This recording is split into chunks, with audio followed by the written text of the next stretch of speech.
کسی میں $100 ہیں، کسی میں $150 ہیں، کسی میں $80 ہیں، کسی میں $70 ہیں.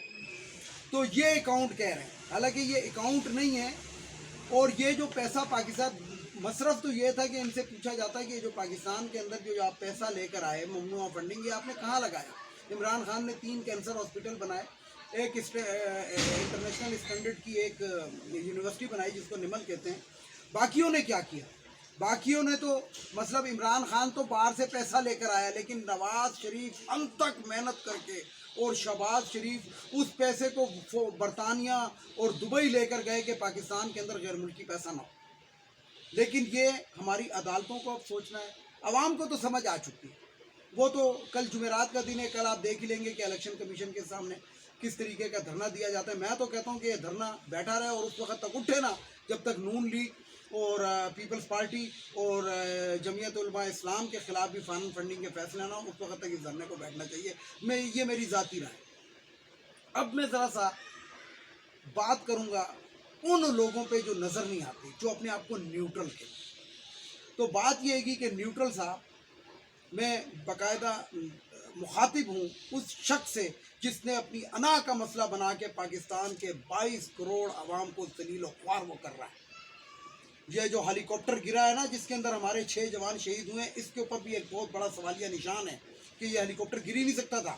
اور یہ گرا تو اگر بیڈ ویدر تھی، اگر جسے کہتے ہیں کہ ہوا موسم اتنا خراب تھا، تو ہیلی کاپٹر کو اڑنے کیوں دیا گیا؟ وہ صرف اس لیے اڑنے دیا گیا کہ اس کے اندر جو کور کمانڈر شہید ہوئے ہیں وہ نیکسٹ کمنگ جو تھے وہ چیف آف آرمی سٹاف تھے. جس طرح مقصود چپراسی کو مار دیا گیا، جس طرح رضوان کو مار دیا گیا FIA کے ڈائریکٹر کو، کہیں اسی طرح اس شخص کو تو نہیں اڑا دیا گیا. یہ ہماری ان لوگوں کے اوپر کہ جو ریزیوم چینج کے اندر باقاعدہ شامل تھے، وہ شخص جو لاسٹ بال جس کو سلیم صحافی نے دکھائی تھی اس کے ہاتھ کے اندر، میں انجم صاحب کی بات کر رہا ہوں جو DG ISI ہیں، یہ ان کا کام ہے کہ اس کو انویسٹیگیٹ کریں اور پایا تکمیل تک پہنچائیں. یہ نہیں کہ آپ مفاہمت کر کے بیٹھ جائیں جس طریقے سے آپ نے کیا. پاکستان کے 22 کروڑ عوام کو پاکستان کے اندر 2 افراد نے مل کر ان چوروں اور اچکوں اور ڈاکوؤں کے حوالے کیے. ان میں ایک چیف آف آرمی اسٹاف ہیں جو اپنے آپ کو نیوٹرل کہتے ہیں، اور ایک وہ جس کے لانے کی وجہ سے عمران خان کے اور ان کے بیچ میں دراڑ پڑی، کیونکہ بہت اچھا ملک چل رہا تھا، زبردست قسم کا چل رہا تھا، ISI اپنا کام کر رہی تھی. لیکن عین موقع پہ DG ISI کو تبدیل کیا گیا اور عمران خان کے ساتھ اسی بات پہ ان کی نٹ کٹ ہوتی ہے، اور پھر یہ اس کو انا کا مسئلہ بناتا ہے اور پاکستان کے 22 کروڑ عوام کو اس غلاظت میں اس شخص نے دھکیل دیا. میرا تو خیال ہے کہ ذہنی طور پہ شاید فارغ ہے یا اس کا ذہن کام نہیں کر رہا تھا کہ اس نے کیا چور چکوں کا. اگر یہی ریزیوم تھا، اگر یہی چینج کرنا تھا، اگر عمران خان کو ہی ہٹانا تھا تو کوئی اور شخص لایا جا سکتا تھا. ان چوروں چکوں کو لانے کی کیا ضرورت تھی؟ زرداری ماسٹر مائنڈ کے ساتھ تم کھیلے اور تم نے راتوں رات جناب پارٹی کے اندر سے بھی بندے ادھر ادھر کروائے اور جو اتحادی جماعتیں تھی ان کو بھی ادھر ادھر کروایا. کس نے کروایا؟ اس نے کروایا جس کی لاسٹ بال سلیم صحافی نے دکھائی تھی. اس کے ہاتھ میں لاسٹ بال دکھائی تھی کہ دس از دا لاسٹ بال. تو بات یہ ہے کہ اس ملک نے، میں تمام مسلح افواج کے افسران سے اور جوانوں سے اس ٹائم مخاطب ہوں، جو ہمارے افسران اور ایک جوان اس میں شہید ہوا. ہم تہ دل سے اس ملک کے اوپر قربان ہونے والوں کے لیے دعا گو، ہمارے بچے ان کے لیے دعا گو ہیں. لیکن صرف یہ سوچیں کہ اس ملک نے آپ کو کتنی عزت دی ہے. آج اگر پاکستان نہ ہوتا تو آپ کسی ہندو کے گھر کی لیٹرینیں صاف کر رہے ہوتے اور فوج کے اندر اتنے اعلیٰ عہدوں پر فائز نہ ہوتے. تو پاکستان بننے کے بعد آپ اتنے اعلیٰ عہدوں پہ چلے گئے. آپ کو پاکستان نے عزت دی، آپ کو گاڑیاں دیں، پاکستان نے آپ کو بنگلے دیے، عوام نے اپنا پیٹ کاٹ کے آپ کی ہر آسائش پورا کیا. تو خدا کے لیے اس وطن کی بات کیا کریں، نہ کہ اپنی ذاتی انا کو لا کے 22 کروڑ عوام کو آپ لوگ ذلیل کروا رہے ہیں. صرف ایک پاگل شخص جو ہے اس نے یہ کام کیا ہے ایک اور بندے کے ساتھ مل کے. ان 2 اشخاص کو کتنے کور کمانڈر پاکستان میں ہوں گے؟ تقریباً میرا خیال ہے 25-26 کور کمانڈر بنتے ہیں. تو 26 کور کمانڈر کے ہوتے ہوئے یہ چیز جو ہو رہی ہے یہ ہماری سمجھ سے باہر ہے.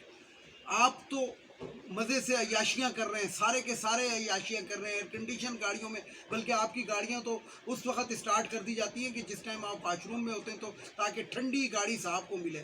آپ کے دفتروں کے اندر اے سی اس وقت آن کر دیے جاتے ہیں جس ٹائم آپ گھر سے ابھی نکلے ہوئے بھی نہیں ہوتے کہ صاحب آئے تو اس کو ٹھنڈا دفتر ملے. لیکن پاکستان کے 22 کروڑ عوام کو 2 ٹائم کا جو روٹی ملتی تھی، 2 ٹائم کی، میں 3 ٹائم کی بات نہیں کر رہا، بہت کم لوگ 3 ٹائم کی روٹی کھاتے تھے، ان کے 2 ٹائم کی روٹی بھی آپ لوگوں نے ہاتھوں سے نوالے، منہ سے چھین لیے. اس بیوہ عورت کو کیا ہوگا؟ آپ کو پتہ ہے کہ آپ کے سپاہی کی پینشن کتنی ہوتی ہے؟ آپ تو لاکھوں میں پینشن لیتے ہیں. آپ کے سپاہی کی پینشن کتنی ہوتی ہے؟ آپ کے سپاہی کی پینشن ہوتی ہے 27-28 ہزار، 15,000، 14,000، 13,000. 13,000 کے اندر وہ بندہ بجلی کا بل دے یا پھر کیا کہتے ہیں کہ اپنے بیوی بچوں کو کھانا کھلائے، تو شرم کا مقام ہے، ڈوب مرنے کا مقام.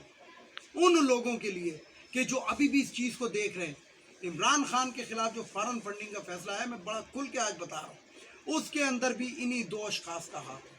نہیں تو یہ میں آپ کو بتا دوں، پی ڈی ایم کے اندر اتنی تڑ نہیں تھی، نہ ان میں اتنی تڑ ہے، نہ ان میں اتنی جرت ہے. لیکن پیچھے کون ہے؟ پھر وہی والی بات کریں گے کہ وہی 2 افراد پیچھے کھڑے ہوئے جو یہ پیچھے سے گیم کھیل رہے ہیں. کبھی لالی پاپ دینے کی کوشش کرتے ہیں، کبھی کچھ دینے کی کوشش کرتے ہیں، لیکن ان کی کوشش یہی ہے کہ 1+1، کہ ہمیں بھی 1 سال دے دو تو ہم تمہیں سال دیں، مطلب بارگیننگ. کیونکہ ان چمچماتی گاڑیوں، ان ٹھنڈے دفتروں سے نکلنے کا دل نہیں کرتا. تو بات یہ ہے کہ ویورز، کہ آپ لوگ ہر چیز پہ نظر رکھیں. جس طرح آپ نے اس ریجیوم چینج کو پنجاب کے ضمنی الیکشن کے اندر ناکام بنایا، اس دھاندلی کو میں بتاتا ہوں آپ کو کہ تقریباً ہر حلقے میں 6 سے 8 ہزار جیلی ووٹ ڈالے گئے ہیں. یہ جو ہوا تھا ضمنی انتخابات، لیکن جو ٹرن آؤٹ تھا وہ اتنا زیادہ ہوا کہ وہ ان کو زیادہ دھاندلی یہ کر نہیں سکتے تھے، پھر اتنے زیادہ یہ جیلی ووٹ ڈال نہیں سکتے تھے. اور سر عام عدالتوں کو نظر آ رہا ہے، اس الیکشن کمشنر کا ان عدالتوں کو سر عام نظر آ رہا ہے کہ یہ بندہ جو ہے پاکستان کے ساتھ کھلواڑ کر رہا ہے. تو میری عدالتوں سے بھی یہی گزارش ہے کہ آپ کو بھی یہی مراعات، آپ کی لاکھوں میں پینشن، آپ کی لاکھوں میں تنخواہیں، آپ کے دفاتر، آپ کے پروٹوکول، آپ لوگوں کی گاڑیاں، آپ لوگوں کی تمام سہولیات، میڈیکل کی، فلانے کی، ڈمکان، ان تمام کو مد نظر پاکستانی قوم نے آپ کو دی ہے. اور آپ نے پاکستانی قوم کو کیا دے رہے ہیں؟ یہ اپنے گریبانوں میں جھانک کر یہ سوال ضرور پوچھیں، اور اگر آپ ذرا سے بھی محب وطن ہیں تو میرٹ کے اوپر فیصلہ کریں اور جھوٹ کو جھوٹ اور سچ کو سچ ثابت کریں. ویڈیو کو لائک کریں، شیئر کریں، سبسکرائب کریں، بیل آئیکن کے بٹن کو ضرور دبائیں تاکہ میری نیکسٹ ویڈیو آپ کو مل سکے. اس کے ساتھ ہی اجازت چاہتا ہوں تمام دیکھنے والے سننے والوں کو. اللہ حافظ. اور آخر میں وہی نعرہ، پاکستان زندہ باد.